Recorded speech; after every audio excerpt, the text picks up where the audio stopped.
Makin banyak masalah, makin yakin sama Allah, makin berserah kepada Allah. Kok bisa kayak gitu?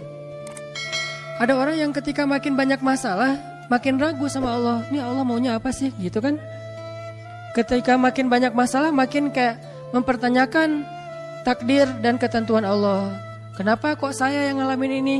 Kenapa saya dari dulu gak selesai-selesai masalahnya? Kenapa justru setelah saya berhijrah malah banyak masalah?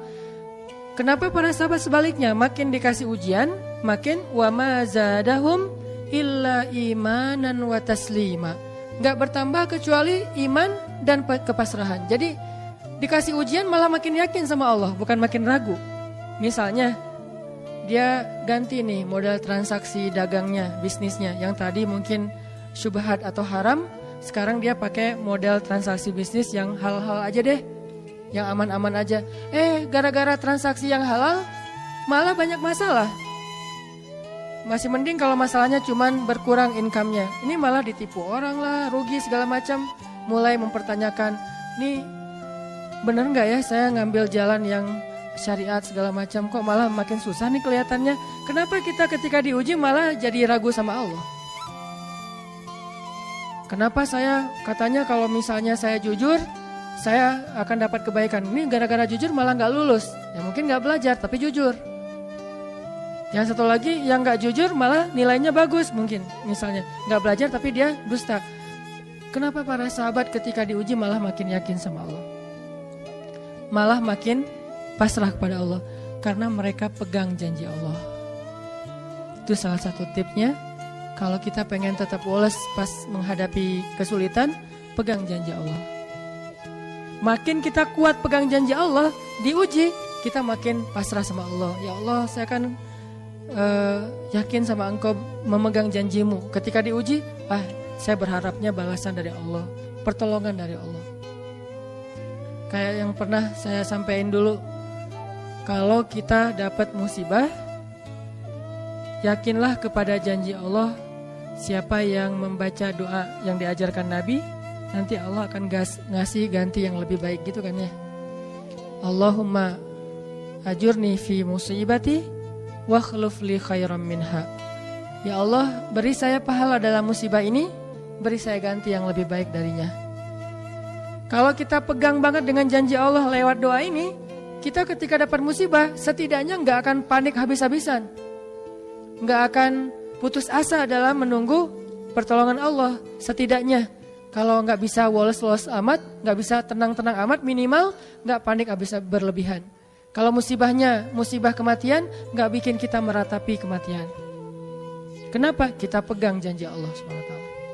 Makanya kan ada cerita seorang ayah yang diberi musibah dengan wafat 2 orang anaknya.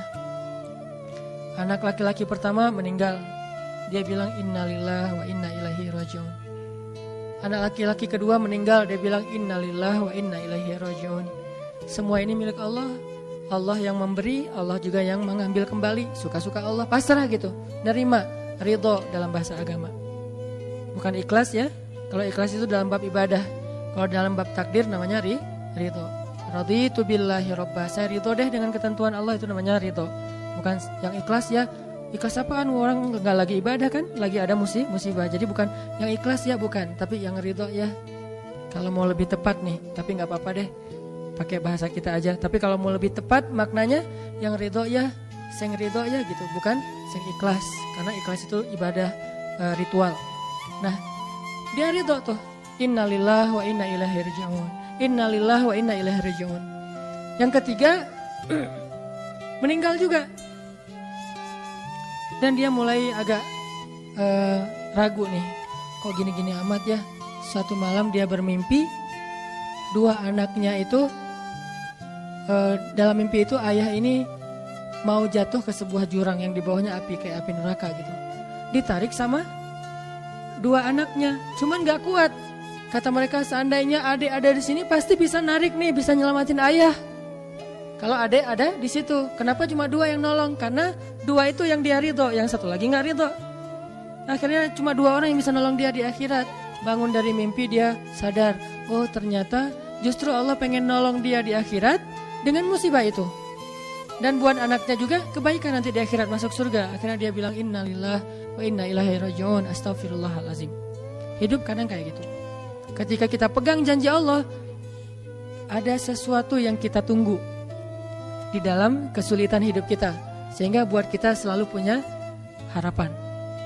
Tapi kalau kita nggak pegang janji Allah, kita nggak nunggu apa-apa kecuali mengeluhkan keadaan kita, dan itu bikin kita lemah. Ditolak yang pertama, innalillah wa inna ilaihi rajiun. Ya Allah, beri saya yang lebih baik darinya. Nemu nih, ditolak lagi. Lebih cantik tapi nolak juga, kan lebih sakit ya. Lebih cantik ditolak lebih sakit. Ya Allah, beri yang lebih baik lagi. Makin lama makin di puncaknya rasa sakit yang udah gak tahan, diterima. Ini happy ending nih. Ada gak ya yang kayak gitu ya? Kalau jarang ada, berarti belum mempraktekkan jurus ini nih. Kalau pengen kayak gitu, coba tes deh. Cuman kalau ngetes Allah tahu sih ya. Coba deh praktekin, bukan ngetes, praktekin. Nanti pasti kita akan ngelihat hasil yang luar biasa. Jadi pegang janji Allah. Saya kalau nggak selalu sih, kadang-kadang nih, terutama hal-hal yang masih mampu. Ada musibah kecil, langsung berpegangan pada janji Allah. Nah, ntar Allah ganti yang lebih baik. Tapi itu harus dengan bahasa hati ya, bukan dengan lisan doang nih. Wa khluf li khairam minha. Hati nggak percaya. Allah kan bermuamalah, berakad dengan kita lewat hati itu teman-teman. Allah nggak berakad dengan kita lewat lisan doang. Makanya niat itu kan sesuatu yang terbersih di dalam hati. Walaupun dalam prakteknya ada mazhab yang mengucapkan, ada mazhab yang tidak mengucapkan. Yang jelas secara definisinya terbersih di dalam hati. Innamal a'malu binniyat. Terus Nabi menunjukkan dalam riwayat yang lain, Nabi menunjukkan ke dadanya atau hatinya. Artinya Allah berakad dengan kita itu dengan hati. Jadi kita kalau mau ditolong Allah, katakan kalimat itu dengan benar-benar yakin di hati kita. Wa khluf li khairam minha. Emang yakin saya Allah bisa ganti nih. Yakin. Gimana caranya? Itu bukan bagian kita, itu bagian Allah. Bagian kita berharap, bagian Allah memberikan cara. Jangan sampai kita mengambil bagian Allah. Pasti kita akan kebingungan. Orang kita bukan Tuhan. Mengambil bagian Allah apa? Harus jelas caranya. Kalau nggak jelas nggak percaya. Terlalu logis. Akhirnya nggak lagi ada ruang untuk kita berharap kepada sesuatu. Jangan mengambil bagian Allah. Gimana caranya? Ya terserah Allah. Yang penting saya berharap Allah ganti yang lebih baik. Ikhtiar urusan kewajiban kita kepada Allah. Bukan cara itu. Kewajiban kita kepada Allah. Ikhtiar itu dalam agama kayak ibadah, sholat, puasa, zakat. Bukan jalan untuk menemukan suatu kebaikan, karena Allah yang menentukan. Kadang-kadang kita ikhtiar ini jalannya dari yang lain. Kita ngejar, ternyata dapatnya justru yang kita sering pakai curhat. Kan beda-beda kan cara Allah ya.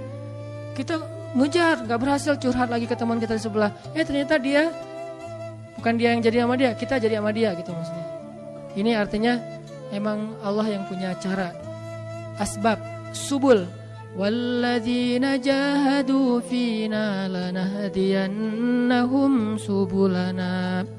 Orang yang bersungguh-sungguh di jalan kami akan tunjukkan kepada cara-cara menuju kepada kebaikan. Subul, bukan cuma satu. Kalau satu sabil, ini berarti Allah yang punya cara.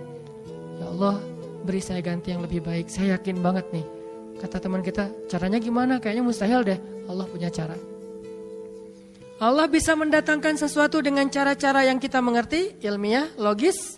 Bisa yang dengan cara yang kita nggak ngerti, nggak ilmiah, nggak logis. Bisa juga dengan sebalik dari apa yang kita ngerti. Kita ngertinya gini, Allah bikin yang sebaliknya. Allah punya banyak cara. Contoh, Allah mendatangkan kita, melahirkan manusia itu dari pasangan ayah dan ibu. Ilmiah, logis, bisa dijelaskan secara keilmuan. Tapi Allah juga bisa mendatangkan seorang anak tanpa ayah seperti Isa dari rahimnya Siti Maryam yang suci. Atau bisa juga mendatangkan seekor onta bukan dari induknya tapi keluar dari batu seperti ontanya Nabi Solih. Allah bisa mendatangkan segala sesuatu dari cara-cara yang yahtasib au la yahtasib. Yang kita mengerti atau kita tidak mengerti. Makanya Allah mengatakan wa yarzuqhu min haitsu la yahtasib. Allah kasih rezeki dari jalan haitsu la yahtasib, yang gak pernah kalian duga. Berarti kalau masih keduga bukan itu jalannya. Bisa sih kayaknya jalan ini, bukan itu. bisa sih gini, bukan itu. Terus jalannya apa? Yakin, itulah jalannya.